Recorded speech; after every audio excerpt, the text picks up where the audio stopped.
about Texas going Sacramento. I've got a presentation that I've been making across the state, separate from these guys, and it's called Texafornia is closer than you think. Because we absolutely are taking a leftward drift in Texas, and it didn't just start this legislative session. In fact, if you look at the spending history of the Texas legislature, you will see that the Texas legislature has increased spending over 300% over the past 20 years. And that same period of time, the combined rate of inflation and population growth is only 139%. So you can see that we are definitely headed in the wrong direction. If there's anything that the rise of the Texas Liberty Movement, and that I call that the Reagan conservatives, the Tea Party movement, the We the People groups, the 912s, all of those liberty-minded people, what are we all about? We are about making Texas strong. The United States of America needs a strong Texas. We are a nation, we live in a time in our history when our country is going to more and more look to common sense principles to lead this nation out of the mess it's in. Anybody here tonight think we're soon going to get the debt problems and the overspending problem solved in Washington? Anybody here? Okay, well, when you ask that question to certain members of the legislature and even some of the statewide leaders, they look at you like you came from the planet of Neptune. They simply do not see debt the way that we see debt. Speaking of debt, the Texas legislature has worked to drive up the debt rate in our state 125% over the last 10 years. 125%. In fact, we have more debt on our books than the U.S. Postal Service. We lead the nation in road debt. The beginning of the legislative session, our debt was almost $41 billion. And a 2010 Grant Thornton audit said that Texas was on an unsustainable debt path. And if the state debt is not bad enough, local debt. Texas leads the nation, is second in the nation with the amount of per person debt that we're carrying at the local level. And congratulations to some folks in the state of Texas who added about $7 billion to that total last Tuesday. That's right. That's right. We are adding more and more burden for future generations. But to go back to that statistic now, we are just behind New York. We're ahead of California, Michigan, and Illinois in the amount of local debt per person. What does that have to do with the state legislature?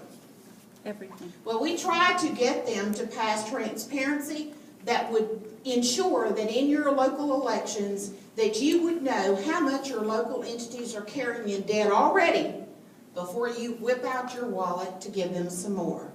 And I will tell you, if you go back and you look at that testimony, you will see that some of the House members said, we don't need to do this, the people wouldn't understand the numbers in the first place. It is that kind of us versus them. They think they are the wise ones, and we don't know what we're doing. How do we make Texas strong? I want you to just think about these few issues in the context of where we are with our federal government and the impact that that has on Texas. Texas needs to reduce its dependence on federal dollars. Right now in the 2014-2015 budget, 35% of our state budget revenue is derived from federal funds. We have $69 billion in our biennium budget, federal funds. How many people think that makes Texas strong? That kind of dependence on federal dollars. And by the way, we have not been a donor state to the federal treasury since 2008. That means we take out far more than we pay into the federal treasury. So what does that mean? Our hand is on the shovel. And we need to ask our legislators to stop chasing so many federal dollars.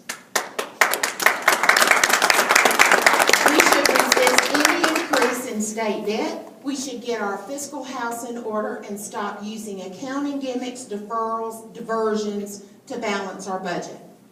We should uphold the rule of law at all times, not just when it's politically convenient and popular.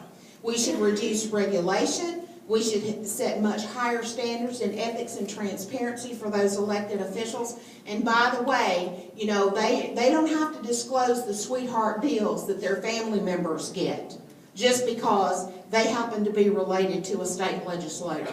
We need to make all of that transparent, and we need to resist unconstitutional overreach.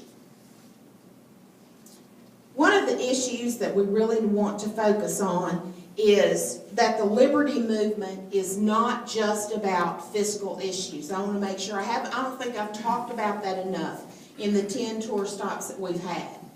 Our organization supports homeschoolers. That's a liberty issue. It's a parental rights issue. And I am a former homeschool mom. My child is, God bless him, I hope he soon gets out of college and leaves home.